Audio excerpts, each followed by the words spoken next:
So today I'm going to show you how to make a friendship starter. It's a sponge. It's a sweet sponge. It never gets sour. It stays fresh.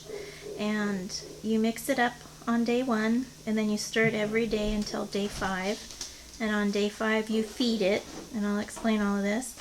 And then every day you stir it again until day 10. And on day 10 you can make a bread or a cake with it. And so we'll be going through all of that in this video. So the first thing you need to know is how to make the sponge. To make the sponge, you take 1 cup of flour, 1 cup of sugar, and 1 cup of milk, and you mix it up. And you put it in a large jar because it is going to rise. And you put the lid on nice and tight, and you just let it sit for 24 hours. And the next day, you're going to mix it. And then every day until day 5 you're going to mix it. On day 5 you add another 1 cup sugar, 1 cup flour, 1 cup milk, and you mix it again. And then every day you mix it until day 10, and by then you will have almost 4 cups of starter. It comes up pretty high, and you divide it into 1 cup segments. It's called friendship sponge or friendship starter because you take 1 cup and put it in a Ziploc bag, you take another cup and put it in another Ziploc bag, seal those up, and you give it away to friends because you don't need all of it. And then with one of the remaining cups you get the starter started all over again, so in 10 days you can make more cake or bread, and you use 1 cup, and then you've used everything that you had in your jar. So right now I'm going to show you how to make the sponge, and this is my 1 cup of milk. And my daughter has found that if you add the sugar and the flour together and you mix that up, you will not get any clumps when you pour it into the milk and you start mixing it. Alright, so I have my sugar and my flour mixed up here, and now I'm going to add it to the flour.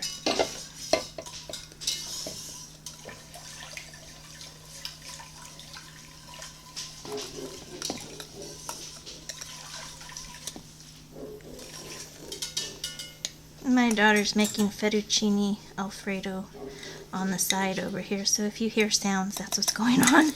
She has chicken, and she's making the Alfredo sauce right now from scratch. Okay, so now we're just going to mix it up in here.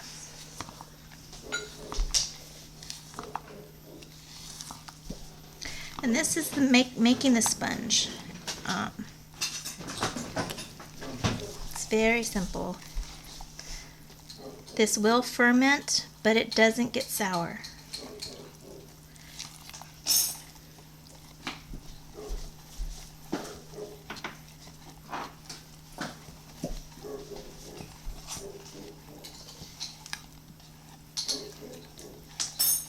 Alright, and what you do with this, you put it in, like I said, a large jar, and you screw the lid on very tight. You don't want any air in, and you don't want any air out. And over time, by about day 3, it's going to start getting bubbly, and it's going to build up gas inside of your jar. You do need to open the jar once a day. When you stir, you'll open the jar and you'll hear a hiss as all of the gases squeeze out. And you'll also notice that all of a sudden the sponge is racing up to the top of the jar, and that's normal too. That's what you want to see. It means it's nice and healthy in there. Alright, so here's the sponge that I would normally put in a jar and start to let ferment. But because I already have some right here, you can see the jar is kind of messy inside. I only need 1 cup of this to get this started again. So, I will just go ahead and pour this in.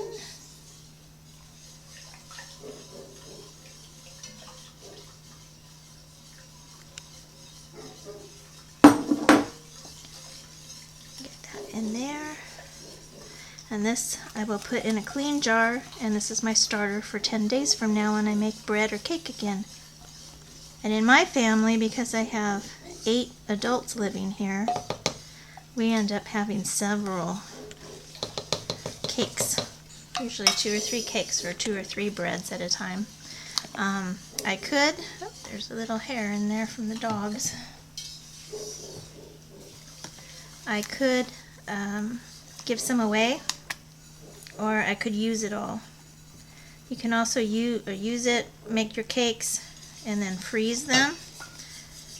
Take them to potlucks, take them to church and give them to somebody, give them to your neighbor. Alright, there we go, there's my starter. And this goes into a jar and it'll just start the whole process all over again. So this is how I keep track of it. It's my friendship starter. Today's March 23rd and I just got a new batch going. So it's right here. And this is day 1, so I've completed that. So tomorrow on day 2, 3, and 4, I'll just stir it. And then on day 5, I'll feed it 1 cup sugar, 1 cup flour, 1 cup milk, and stir it in real well. Day 6, 7, 8, and 9, I just stir it. And then on day 10, I stir it and I separate it into 4 1-cup sections. And out of one of those, I'll feed it and keep it going again. And this is my starter.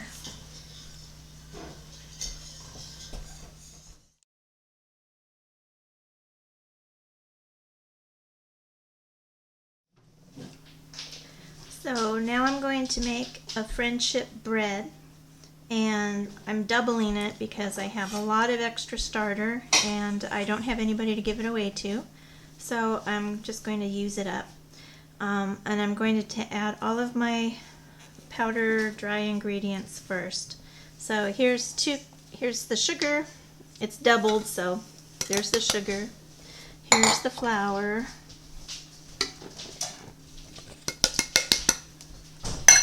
This is cinnamon, baking soda, and baking powder. I'll include the recipe in the description. Oh, and by the way, this beautiful bowl was a thrift store find. I got it for $5. I absolutely love it. It's great for bread and pretty much anything you want to mix. It's nice and deep. So I'm going to get that all mixed up really well. Then I'll add my wet ingredients. When you're using a sponge like this, you don't want to put it in an electric mixer because it basically beats the sponge down and almost kills the yeast in it. So you want to do it all by hand. And it's not hard. It stays very... It's not going to be a thick bread dough like a traditional bread. It's going to be more like a Sally Lunn or a batter bread. And it's going to have a sweet bread because of all the sugar added. And we added the cinnamon in there. So this is almost like a dessert bread. Or it's really, really good if you use it in the morning for French toast. Oh, it is so good. Alright, that looks pretty good. So now I'm going to add the starter, but I need to get a spatula. Alright, so here we go. I'll add the starter first. You can see it has all kinds of bubbles. You can see the bubbles popping. And it's kind of thick. It's actually quite poofy. It's full of gas right now. I can hear it kind of popping.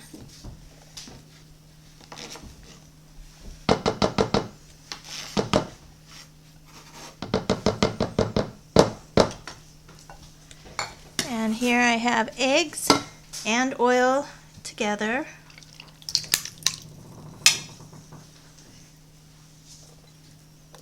Yeah, I'm one of those people that try to get every little bit out. I don't like to waste anything. And here's the milk.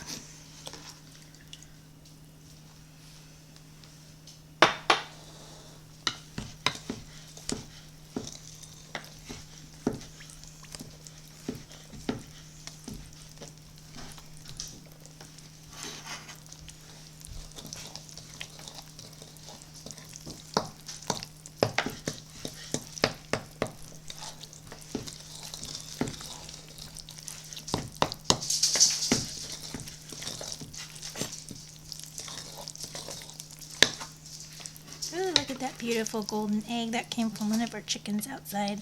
That's so dark. It's just beautiful. It's very fresh.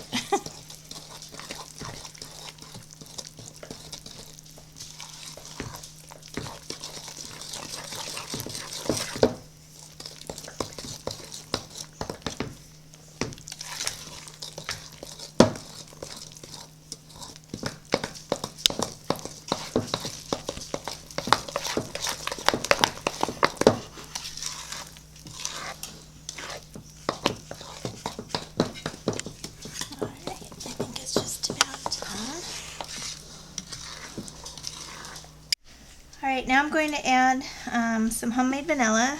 This is the last of my quart jar. I have gallons of it. And I'm not one who actually measures vanilla. I like lots of vanilla, and I'm not afraid to add as much as I want. So I'm just going to add a bunch. There we go. And we'll mix that in, and we'll be ready to put in the pans.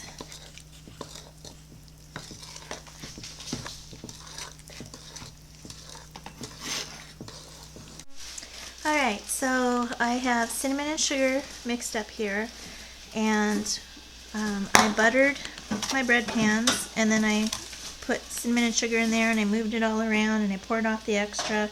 This allows the entire bread to have cinnamon and sugar on it, including the bottom.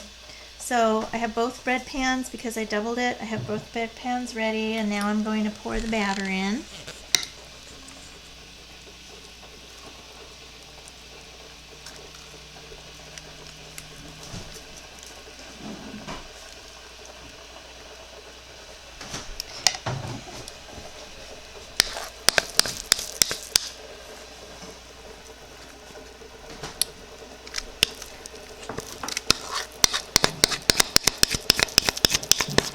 Oh, the vanilla smells so good.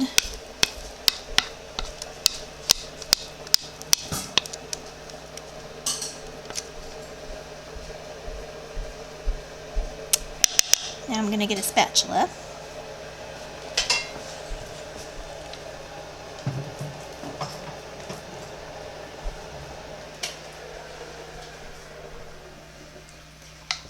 Alright, I'll put the rest what I have left in here.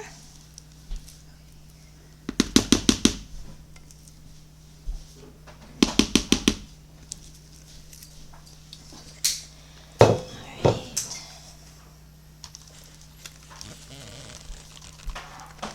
Just trying to jiggle it a little bit, so if there's any big air pockets in there, they'll come up. And I think they're doing okay. Alright, and then what you do is you take your cinnamon and sugar, and you very carefully, just because you don't want it all over your counter, you just put it on the top as a coating.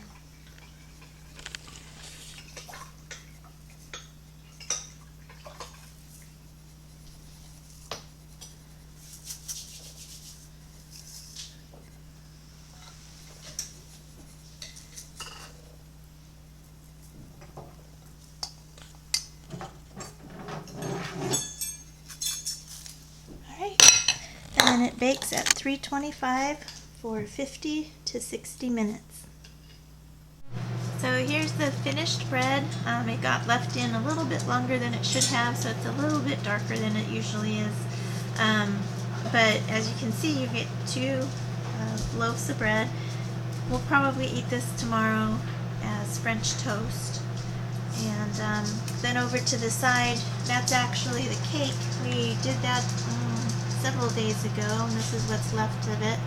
It was in a bundt pan, so that's what the cake looks like.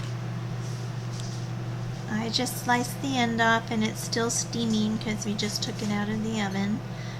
If you like this video, please give it a thumbs up and subscribe and tell your friends. I'm just getting started with a YouTube channel, and it's a lot more challenging than I expected. So any encouragement along the way is great. Thanks.